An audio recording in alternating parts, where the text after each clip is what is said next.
Sultan Murhum dan sistem pertahanan 4 penjuru berlapisnya. Sistem pertahanan 4 penjuru berlapis itu kan meliputi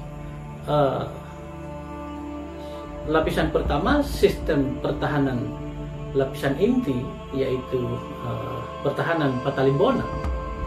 Nah, sedangkan lapisan pertahanan kedua adalah pertahanan Bisa Patamiana. Nah, sistem pertahanan lapisan ketiga, sistem pertahanan Matana Sorumba. Sedangkan lapisan pertahanan keempat atau lapisan pertahanan terluar, kita kenalnya dengan sistem pertahanan Barata.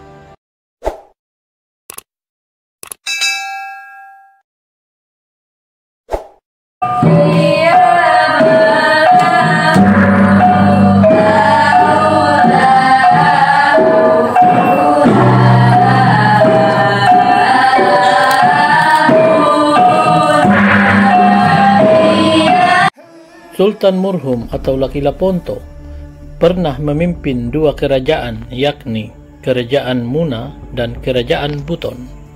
Laki Laponto itu kan dikenal sebagai Raja Buton ke-6 dan juga sebagai Sultan Buton yang pertama.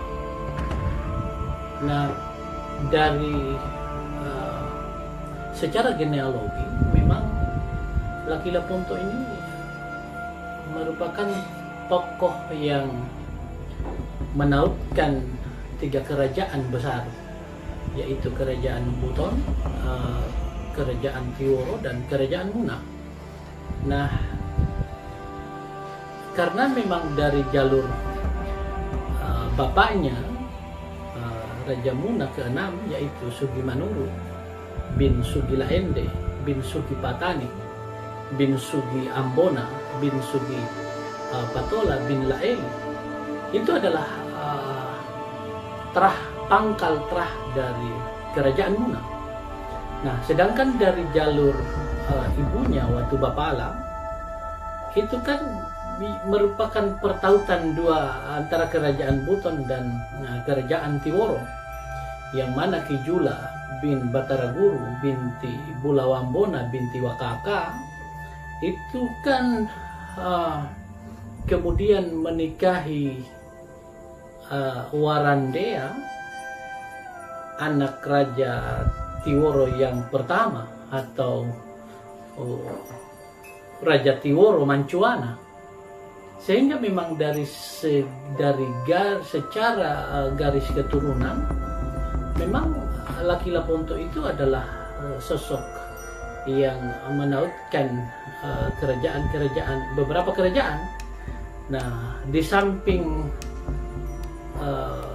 keberhasilan Laki Laponto yang mampu menyatukan hampir seluruh kerajaan-kerajaan di Sulawesi Tenggara. Ketika beranjak dewasa, Laki Laponto menikahi saudara kandungnya yang bernama Waodepogo atau Wakaramaguna, sehingga ia diasingkan oleh ayahnya keluar dari wilayah Kerajaan Muna. Menurut beberapa sumber di Buton, Laki Laponto beserta istrinya menuju ke wilayah Sangia Irape, tepatnya di daerah Lowu-Lowu saat ini. Ada juga beberapa sumber yang mengatakan bahwa Laki Laponto menuju ke daerah Selayar. Pada saat yang sama, di Buton, pada masa pemerintahan Raja Mulai Sangia Igola yang sedang memimpin Kerajaan Buton, telah terjadi ancaman perampok yang sangat meresahkan rakyat Buton. Kelompok perampok yang sering melakukan penjarahan tersebut dipimpin oleh seorang laksamana laut yang bernama La Bolontio. Karena La Bolontio selalu menyebabkan keresahan yang kian hari kian membesar, sehingga Raja Mulai sebagai Raja Buton saat itu mengadakan sayembara pembunuhan pemimpin perampok yang bernama La Bolontio tersebut. Ketika sayembara diumumkan, maka orang-orang sakti banyak yang mengikuti sayembara tersebut. Salah satu peserta adalah Lakilaponto, putra Raja Muna yang telah diasingkan dari negerinya. Pada akhirnya, sayembara yang diselenggarakan oleh sang raja dimenangkan oleh Lakilaponto dengan berhasil membunuh Labolontio di daerah Boneatiro. Hadiah dari pemenang sayembara tersebut yakni akan dinikahkan dengan putri Raja Mulai yang bernama Watampai Donging dan akan diangkat menjadi raja setelah Raja Mulai. Keberhasilan Lakilaponto dalam sayembara yang diadakan oleh Raja Buton kelima menyebar dengan begitu cepat. Kabar tentang Murhum yang berhasil membunuh Labolontio terdengar juga oleh Raja Muna Sugimanuru yang adalah ayah kandungnya sendiri. Sehingga Lakilaponto dipanggil ke kerajaan Muna untuk dipulihkan dan dibersihkan namanya sebersih-bersihnya. Setelah dipulihkan namanya, ia pun diminta oleh ayahnya agar memimpin kerajaan Muna setelahnya. Ketika Raja Muna ke-6 mangkat, maka sahlah Lakilaponto memimpin kerajaan Muna sebagai raja ke-7. Ia memimpin kerajaan Muna kurang lebih 2 tahun lamanya. Kemudian ia menyerahkan kepemimpinan kerajaan Muna kepada adik kandungnya yang bernama Laposasu, karena Lakilaponto akan dinobatkan menjadi Raja Buton ke-6 pasca Raja Mulai. Ketika Lakilaponto dinobatkan menjadi Raja Buton ke-6, ia diberi gelar Sultan Murhum Kaimuddin Khalifatul Khamis. Pada masa ia memerintah sebagai Raja Buton, kondisi Buton saat itu sangat rentan dengan serangan atau sasaran invasi dari 2 kerajaan besar yang mengapitnya, yakni Kerajaan Goa dan Kerajaan Ternate. Seringnya serangan yang menargetkan Buton sebagai sasaran invasi mendorong Sultan Murhum mengambil langkah yang sangat strategi untuk menjaga keamanan dan kedaulatan wilayahnya dengan membentuk sebuah sistem pertahanan yang disebut dengan sistem pertahanan 4 penjuru berlapis.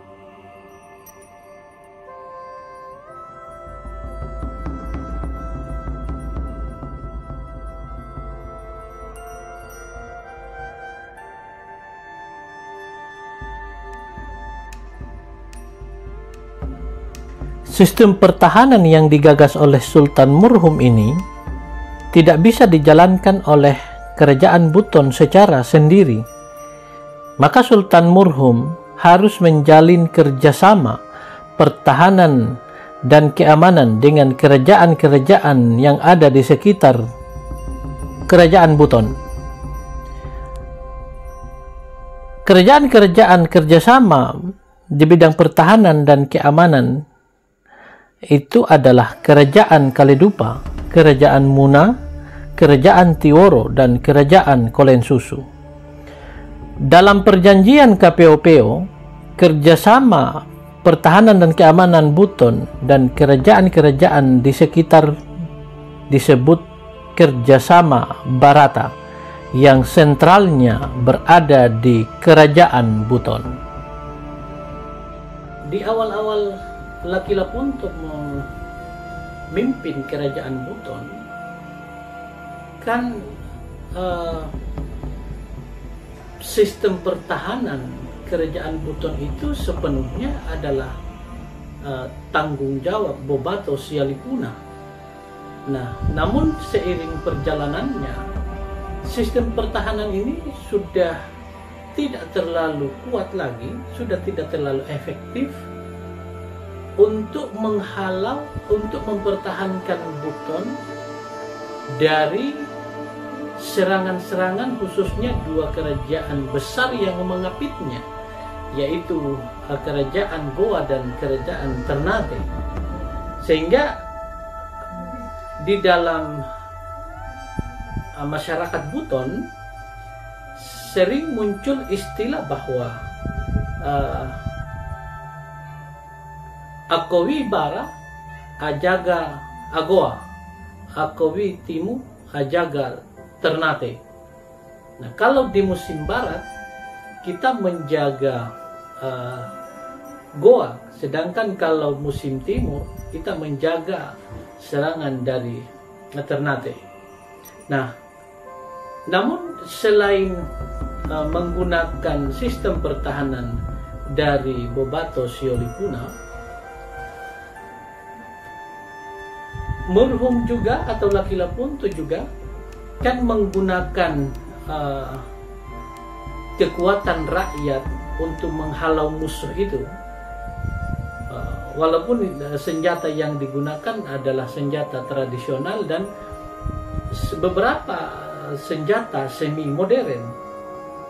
Secara keseluruhan, sistem pertahanan 4 penjuru berlapis itu adalah: 1. Pertahanan lapisan pertama atau pertahanan inti adalah pertahanan Patalimbona, yakni Gundu-Gundu, Peropa, Baluvu, dan Barangkatopa. Pertahanan lapisan kedua adalah pertahanan Bisa Patamiana atau pertahanan 4 orang ahli kebatinan yang disebut dengan istilah Mojina, yang meliputi antara lain Mojina Kalau, bertugas mengawasi wilayah selatan, yaitu dari Moromaho sampai Batu Atas. Mojina Silea bertugas mengawasi wilayah timur, yakni dari Moromaho sampai Pulau Wawonii. Mojina Peropa bertugas mengawasi wilayah utara, yakni dari Pulau Wawonii sampai Pulau Sagori. Sedangkan Mojina Waberangulu bertugas mengawasi wilayah barat, yakni dari Pulau Sagori sampai Batu Atas. Pertahanan lapisan ketiga adalah pertahanan Matana Sorumba atau pertahanan Mata Jarum, yakni pertahanan di tepi wilayah Buton yang meliputi Lapandewa, bertugas mengawasi dan menghalau musuh dari arah utara wilayah Buton. Watumotobe bertugas mengawasi dan menghalau musuh dari arah timur wilayah Kesultanan Buton. Wabula bertugas mengawasi dan menghalau musuh dari arah selatan wilayah Kesultanan Buton. Sedangkan Mawasangka bertugas mengawasi dan menghalau musuh dari arah barat wilayah Kesultanan Buton. Pertahanan lapisan keempat adalah pertahanan Barata atau pertahanan terluar, yang meliputi Barata Kahedupa, bertugas menjaga dan melindungi serangan dari arah selatan, yakni dari Moromaho sampai Batu Atas. Barata Kolensusu bertugas menjaga dan melindungi serangan dari arah timur, yakni dari Moromaho sampai Pulau Wawonii. Barata Muna bertugas menjaga dan melindungi serangan dari arah barat, yakni dari Pulau Wawonii sampai Pulau Sagori. Sedangkan Barata Tiworo bertugas menjaga dan melindungi serangan dari arah utara, yakni dari Pulau Sagori sampai Pulau Batu Atas.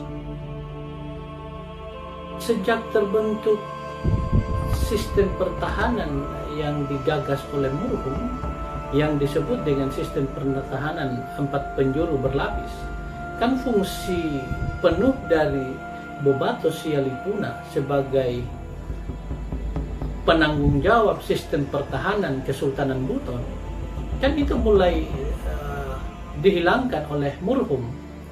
Tetapi walaupun